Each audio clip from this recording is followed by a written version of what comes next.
Assalamualaikum warahmatullahi wabarakatuh. Bagaimana kabar kalian hari ini anak-anak? Alhamdulillah sehat semua. Hari ini kita belajar mata pelajaran akidah akhlak seperti biasanya. Kita belajar tentang akhlak terpuji kepada diri sendiri. Sebelum kita memulai pembelajaran kali ini, mari kita berdoa bersama-sama dan doa dipimpin oleh ketua kelas. Irfan, silakan dipimpin berdoa teman-temannya.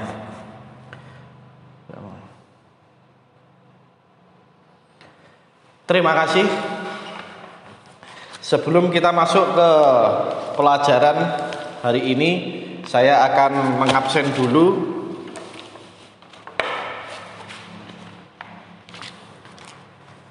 Yang pertama, Angga. Masuk Angga Dwi Yulianto. Oh ya. Imam Rozik. Fatan Hidayatul Muzaki hadir. Wah ya. Nurul Hana. Irfan. Oh ya. Kemarin enggak masuk kenapa? Oh sakit. Sekarang sudah sembuh ya?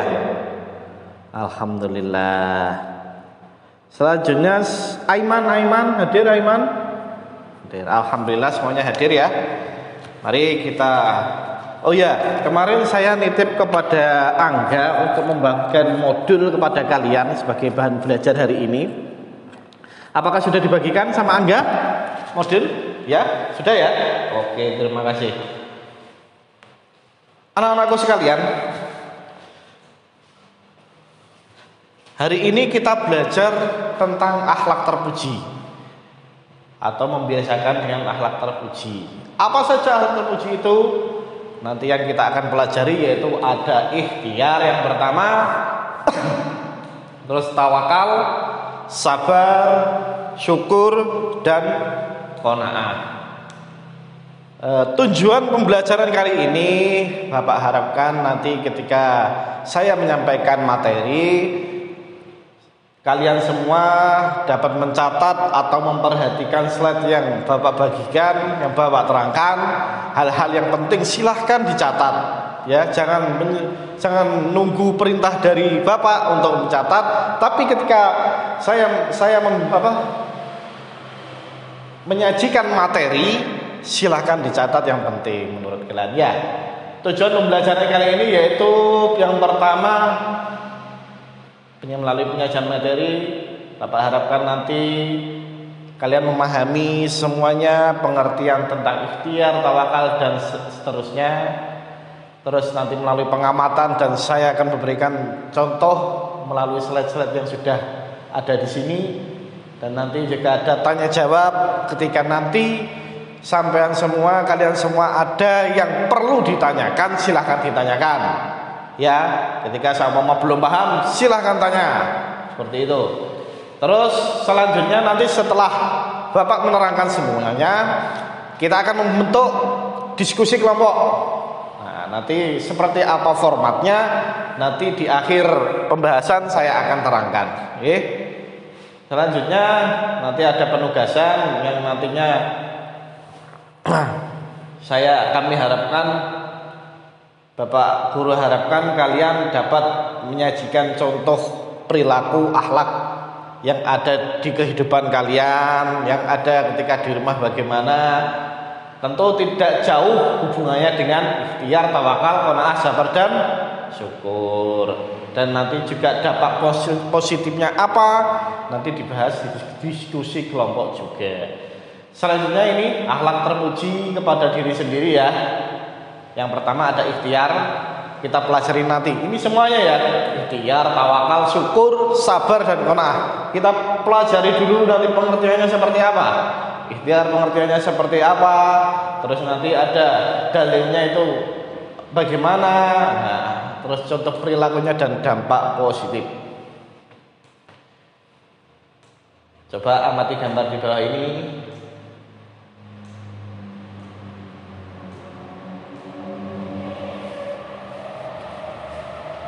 Apa yang ada di pikiran kalian?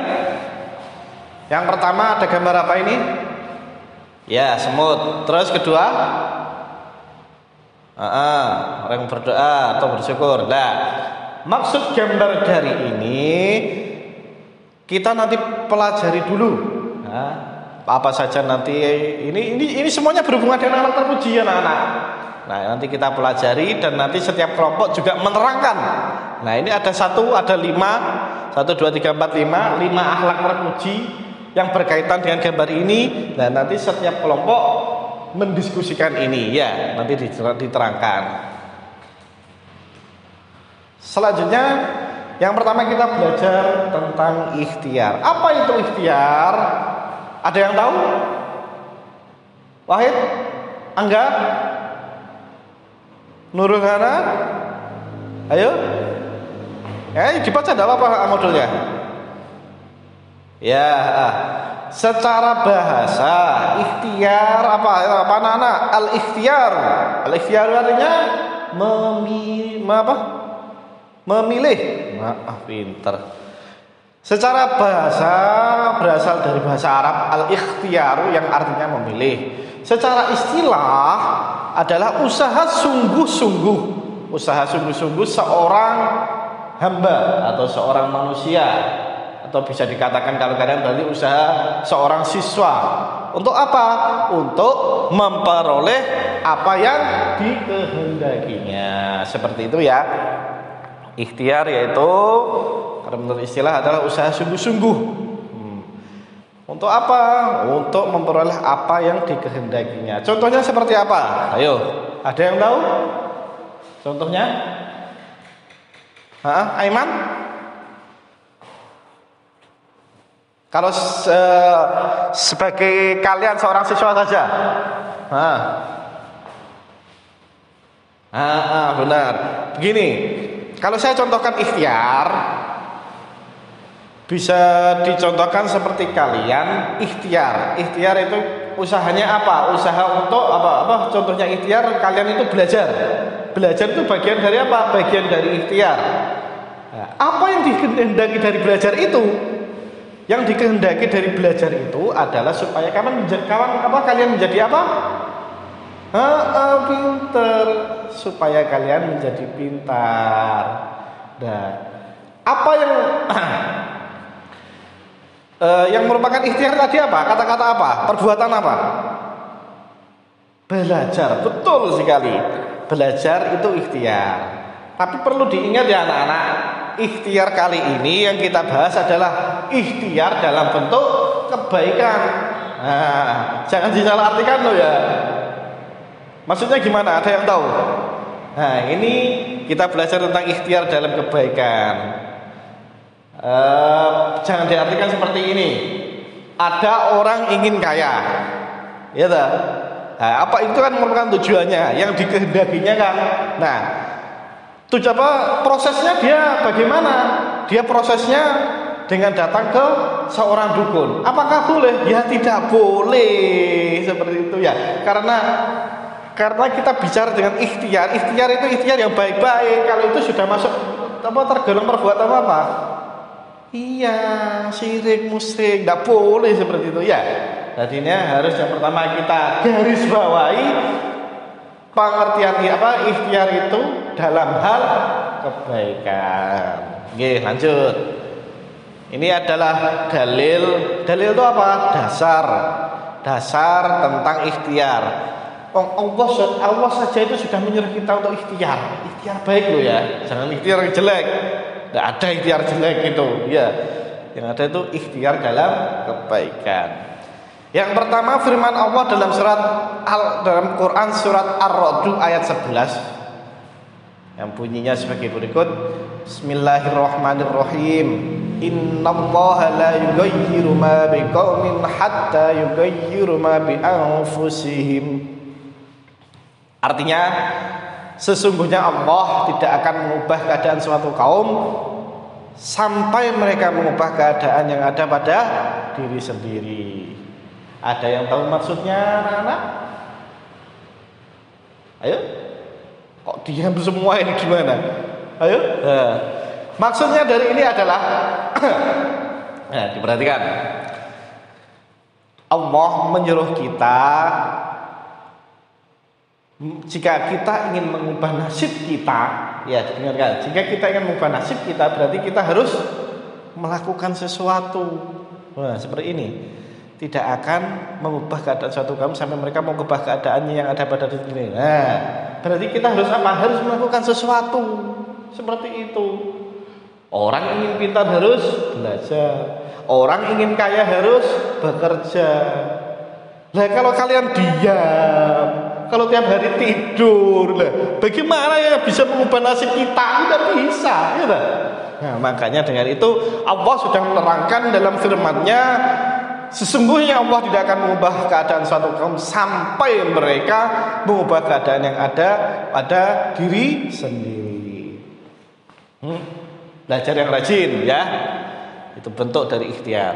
Yang kedua dalam surat Al-Jumu'ah ayat 10 sebagai berikut, yang artinya saja ya langsung ya, apabila telah ditunaikan sholat maka bertebaranlah kamu di muka bumi dan carilah karunia Allah dan ingatlah Allah banyak-banyak supaya kamu beruntung.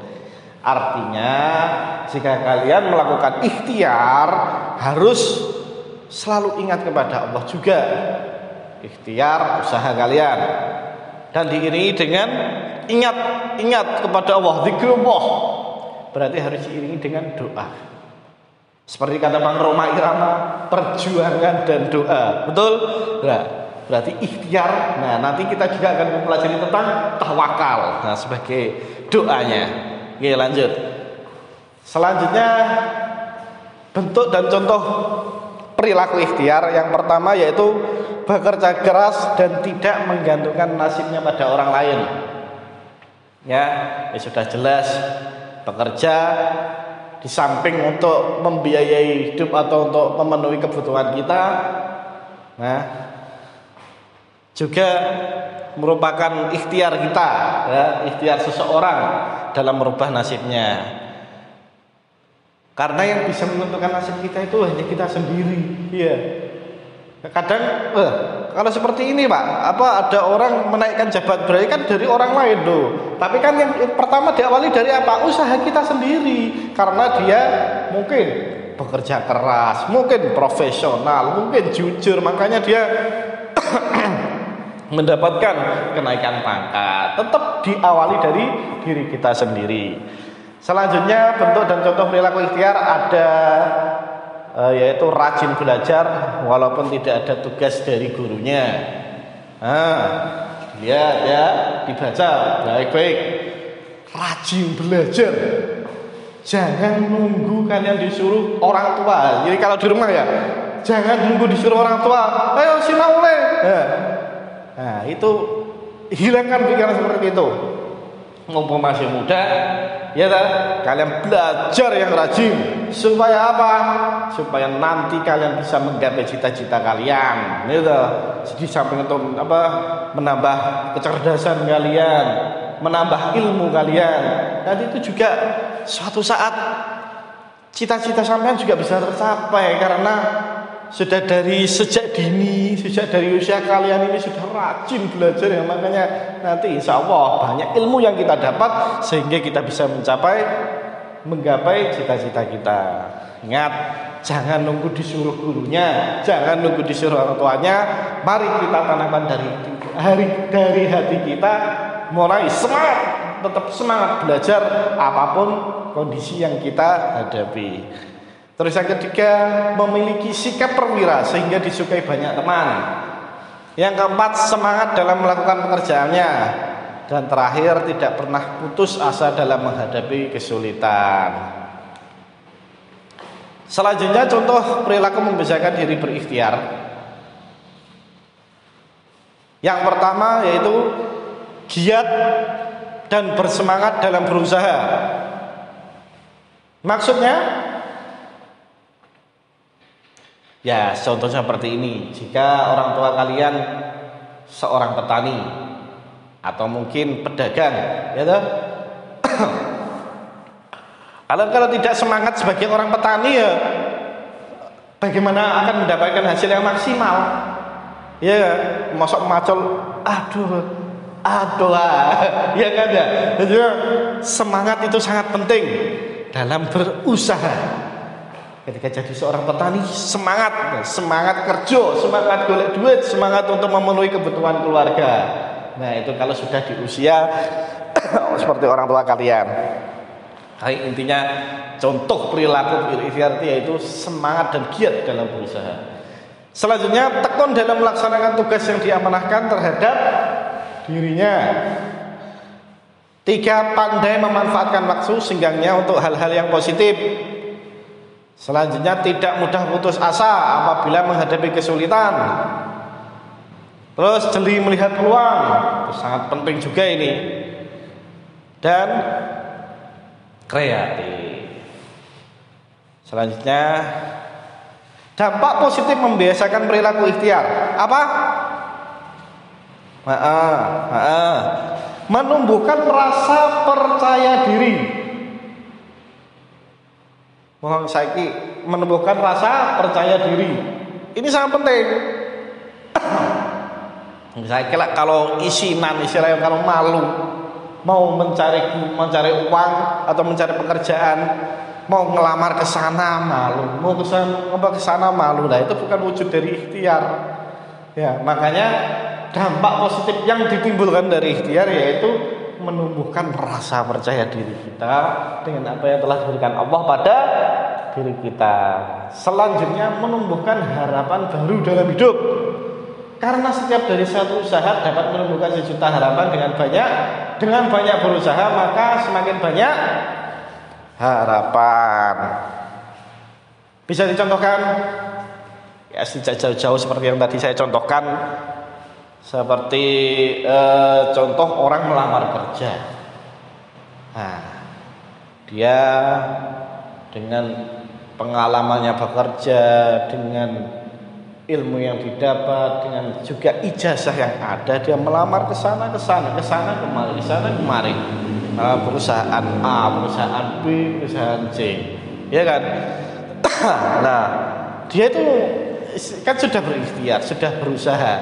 Nah, itu merupakan perwujudan dari poin nomor 2. Dia berikan apa? Dengan banyak berusaha, menaruh lamaran 1, 2, 3, 4 dan seterusnya.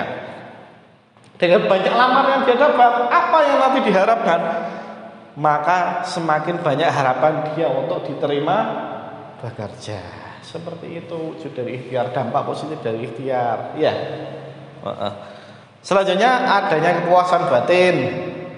Terus terhormat dari pandangan Allah. Jelas itu Allah itu suka terhadap kita yang selalu berusaha, selalu tidak tinggal diam. Itu paling senang Gusti Allah.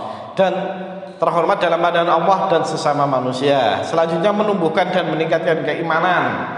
Selanjutnya, menghilangkan rasa malas, murung, keluh kesah. Dan terakhir, memiliki keyakinan bahwa Allah pasti akan menolong hambanya. Sebelum kita masuk ke poin kedua, ada pertanyaan? Oh, lanjut dulu ya. Sekarang kita membahas tentang apa? Tawakal, sifat akhlak terpuji nomor 2. Akhlak terpuji kepada diri kita. Yang kedua adalah tawakal. Apa pengertian tawakal? Ya. Ayo dibaca. Eman. Iya. Tawakal berasal dari bahasa Arab ini ya. Wakala, yang artinya menyerahkan, atau bisa dikatakan mempercayakan, atau bisa dalam bahasa lain atau arti lain mewakilkan urusan kita kepada orang lain. Nah, mewakilkan urusan kita ya, ini yang dimaksud adalah mewakilkan urusan kita kepada Allah Subhanahu wa taala. Secara istilah arti tawakal adalah menyerahkan suatu urusan kepada kebijakan Allah yang mengatur segala-galanya. Ada poin 3 ini penting ini.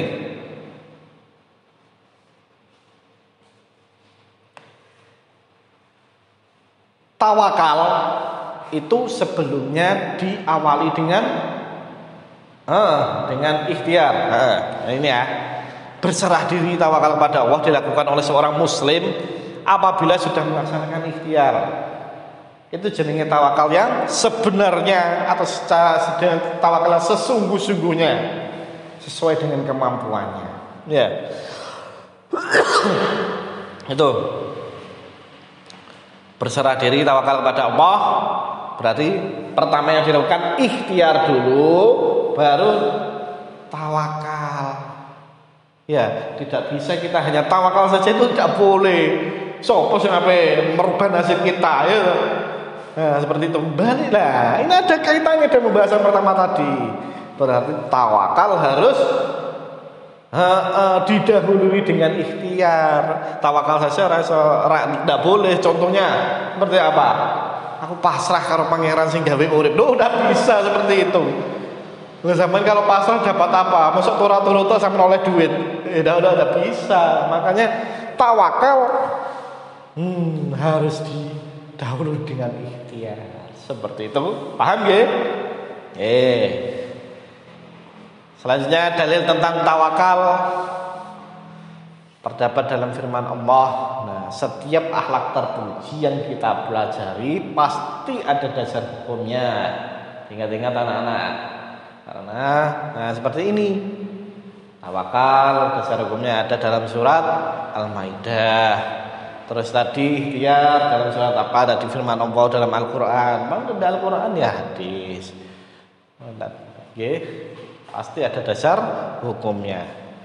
Ini dasar hukumnya yang artinya terdapat dalam Al-Qur'an surat Al-Maidah ayat 23 yang artinya maka disebabkan rahmat dari Allah lah kamu berlaku lemah lembut terhadap mereka.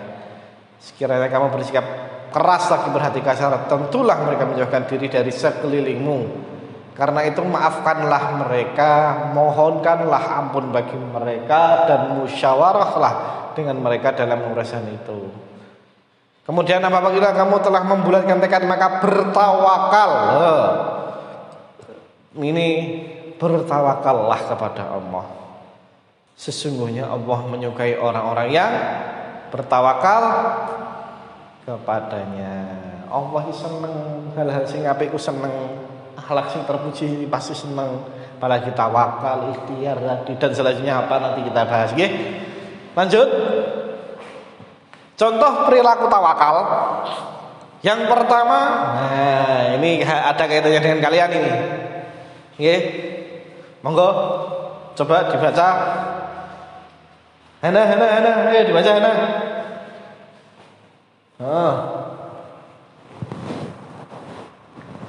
Ya, terima kasih. Yang pertama, seorang murid yang mengerjakan ulangan dengan sungguh-sungguh dan penuh kejujuran, kemudian ia berserah diri kepada Allah dan sudah berlapang dada dengan apapun hasil yang diperoleh. Maksudnya bagaimana ini? Wujud apa? Contohnya tawakal yang mana? Berserah diri kepada Allah dan sudah berlapang dada dengan hasil yang diperoleh. Sebelum tawakal dia ngapain? Dia melakukan apa? Mengerjakan ulangan dengan sungguh-sungguh. Pasti ini sebelumnya juga ada yang dilakukan lagi. Apa itu? Belajar, mempersiapkan untuk ujian ini. Nah, itu. Makanya ada tawakal didahului dulu sebuah ikhtiar. Seorang murid pasti dia belajar malamnya karena itu apa? Untuk ingin yang dikehendakinya apa? Memperoleh hasil yang bagus. Selanjutnya seorang petani yang menanam padinya dengan susah payah. Kemudian ia berserah diri kepada Allah untuk hasil yang ia peroleh. Nah, seperti saya contohkan tadi ya. Seorang petani, dia bekerja di sawah. Wujud ikhtiarnya apa? Bekerja di sawah, menanam padi dengan susah payah, dengan sungguh-sungguh, dengan bekerja keras. Kemudian wujud dari tawakal dia apa? Berserah diri kepada Allah. Berdoa kepada Allah. Ini dikasih panen yang melimpah, disyukuri alhamdulillah.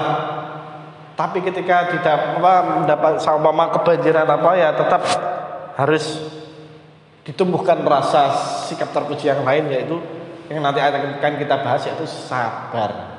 Nah, jadi tetap ada kaitannya semuanya ini. Nggih, akhlak terpuji kepada diri sendiri. Selanjutnya ketika kita berobat ke rumah sakit, kita berserah diri dan memohon kepada Allah agar diberi kesembuhan. Wujud dari wujud dari tawakal, dia berserah diri dan memohon kepada Allah. Wujud ikhtiarnya yaitu berobat ke rumah sakit. Wujud dari ikhtiar dia. Dan tawakal yang kita bahas hari ini. Selanjutnya dampak positif yang ditimbulkan apa? Yang pertama, meningkatkan keyakinan dan iman kepada Allah, jelas. Yang kedua, memperoleh ketenangan dan ketentraman jiwa. Dengan pasrah kita kepada Allah, pasti hati kita akan tenang. Nggih, dengan berdoa kepada Allah, pasti insya Allah hati kita akan tenang dan tentram jiwanya. Yang ketiga, mengurangi beban pikiran, karena yakin manusia hanya berusaha, Allah lah penentunya. Nggih, kita wis nglakoni apa sing menurut kita baik, kita sudah berikhtiar dengan baik.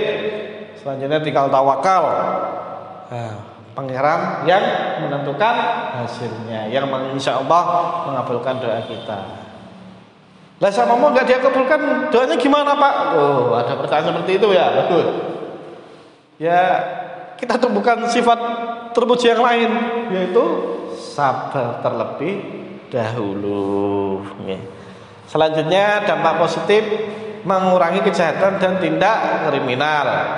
Selanjutnya memperoleh keteguhan hati, dan terakhir menyadarkan bahwa dirinya lemah dan mengakui kebesaran Allah. Selanjutnya kita belajar tentang syukur. Apa itu syukur? Ada yang tahu? Sebelum saya lihatkan slide. Oh iya, kalian sudah ada modul ya, dibaca ya. Syukur yang pertama artinya apa? Berterima kasih. Berterima kasih kepada siapa? Pada Allah. Syukur menurut bahasa Arab berasal dari bahasa Arab yang artinya terima kasih. Terima kasih kepada Allah. Menurut istilah syukur ialah memberikan pujian kepada Allah dengan cara taat kepadanya, tunduk dan berserah diri hanya kepada Allah, serta beramar ma'ruf nahi mungkar. Saya ingin tanya kepada kalian. Ayo. Siapa? Irfan. Ketika sampean mendapatkan rezeki, ya, contoh rezeki itu kalian dapat uang, uang jajan lah, uang jajan dari orang tua kalian. Wujud syukur sampean apa? Dalam bentuk lisan.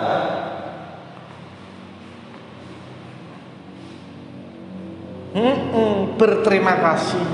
Wujud syukur kalian dalam bentuk lisan yang pertama yaitu berterima kasih. Berterima kasih kepada orang tua kalian yang memberi rezeki, dan berterima kasih kepada Allah. Allah memberikan rezeki perantara orang tua kalian. Tetap berterima kasih kepada keduanya. Nggih, itu wujud syukur dalam bentuk lisan. Selanjutnya dalil tentang syukur. Pasti setiap dalam terpuji ada dalilnya. Firman Allah dalam surat An-Nahl ayat 114. Maka makanlah yang halal lagi baik dari rezeki yang telah diberikan Allah kepadamu, dan syukuri nikmat Allah jika kamu hanya kepadanya saja menyembah. Dan dalam surat lain Al-Baqarah ayat 152, Bismillahirrahmanirrahim, fadkuruni adzkurkum washkuruli wala takfurun. Artinya, karena itu ingatlah kamu kepadaku, niscaya aku ingat kepadamu, dan bersyukurlah kepadaku, dan janganlah kamu mengingkari nikmatku. Rezeki itu datangnya dari mana? Dari Allah, betul sekali. tapi perantaranya banyak. Nah, bukan orang, maksudnya siapa mau ini si A memberikan ini, nah rezekinya yang mengasih rezeki ini bukan, tapi benar rezekinya dari ini, tapi dia hanya sebagai apa? Perantara. Perantaranya dari siapa? Dari Allah. Nggih.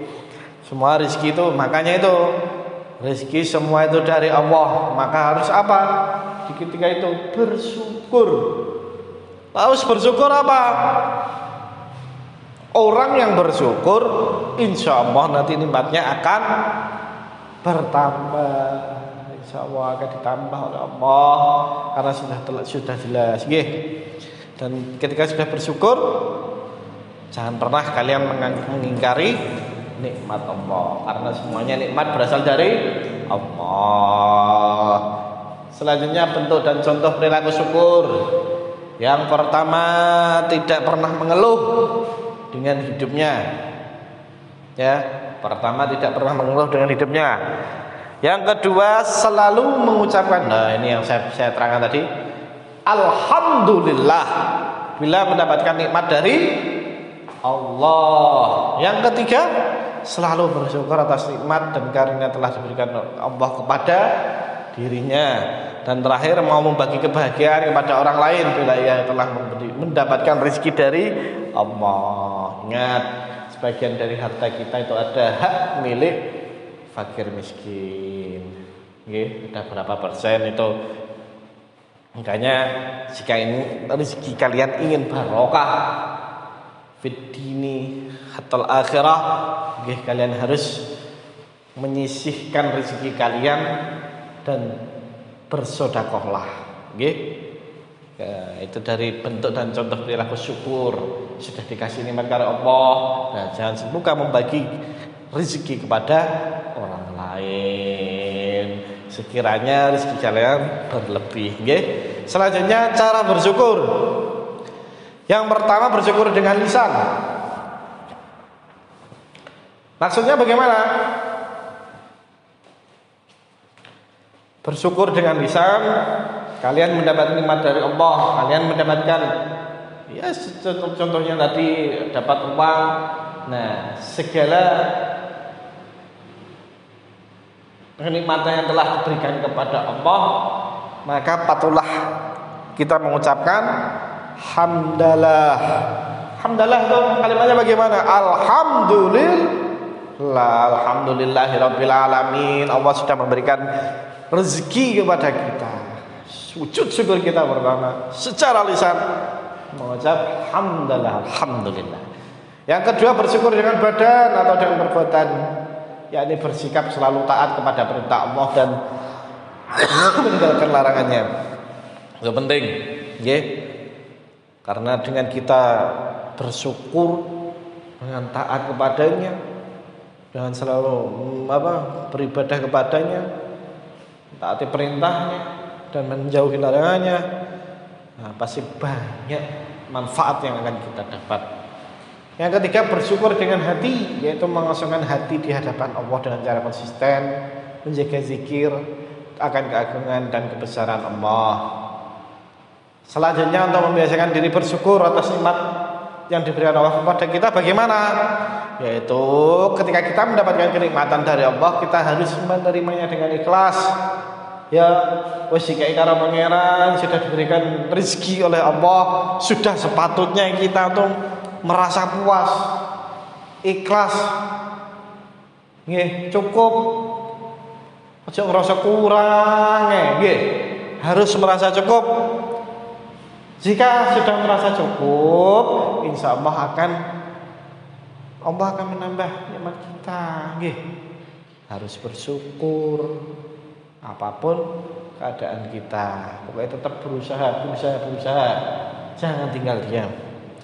Selanjutnya, memanfaatkan apa yang kita terima untuk memenuhi kebutuhan, bukan untuk memenuhi keinginan.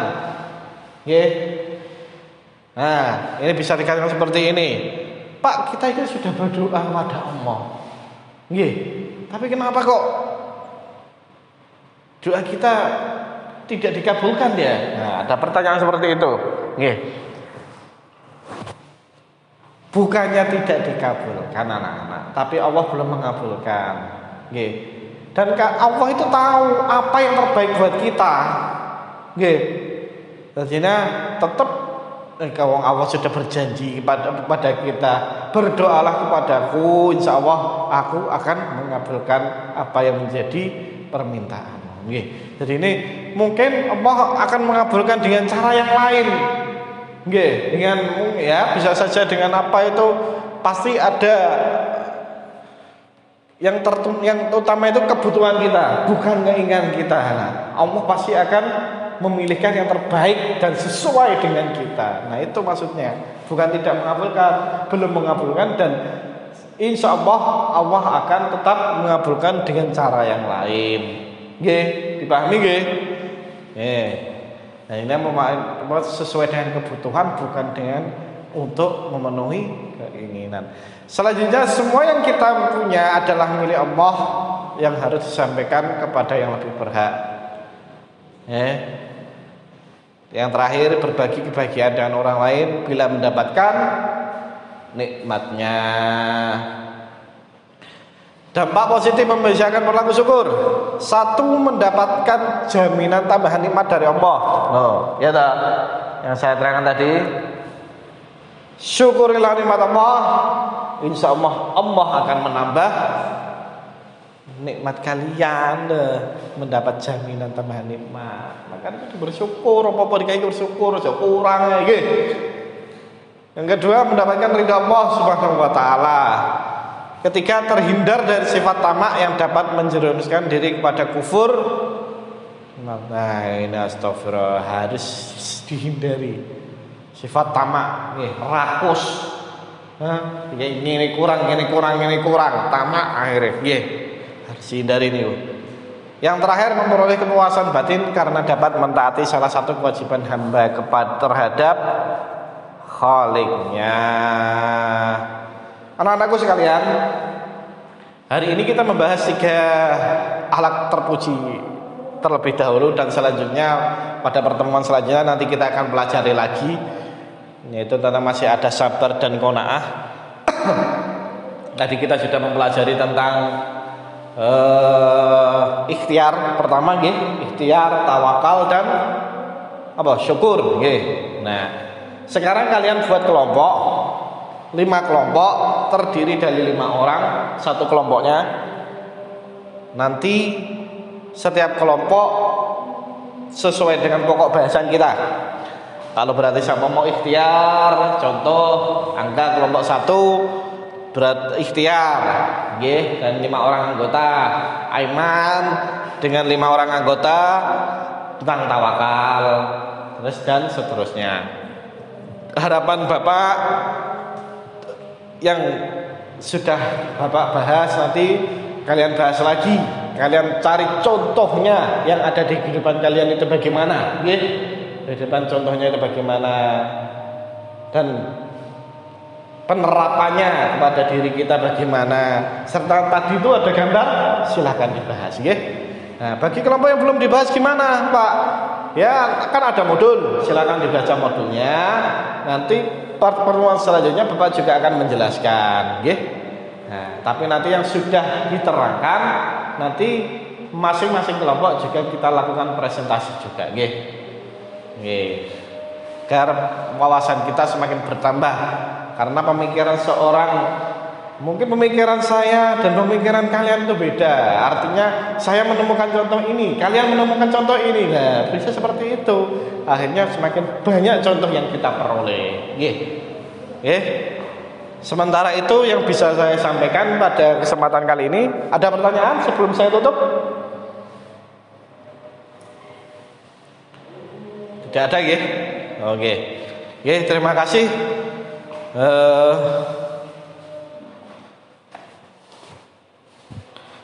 Mari kita tutup pertemuan kali ini dengan bacaan hamdalah. Alhamdulillahirabbil alamin. Semoga apa yang kita pelajari hari ini memberikan manfaat bagi kita dan ilmu yang kita pelajari mendapatkan barokah dari Allah. Cukup sekian dari saya. Apabila ada kesalahan kata atau perbuatan atau apapun, saya mohon maaf yang sebesar-besarnya. Ihdinas siratal mustaqim. Assalamualaikum warahmatullahi wabarakatuh.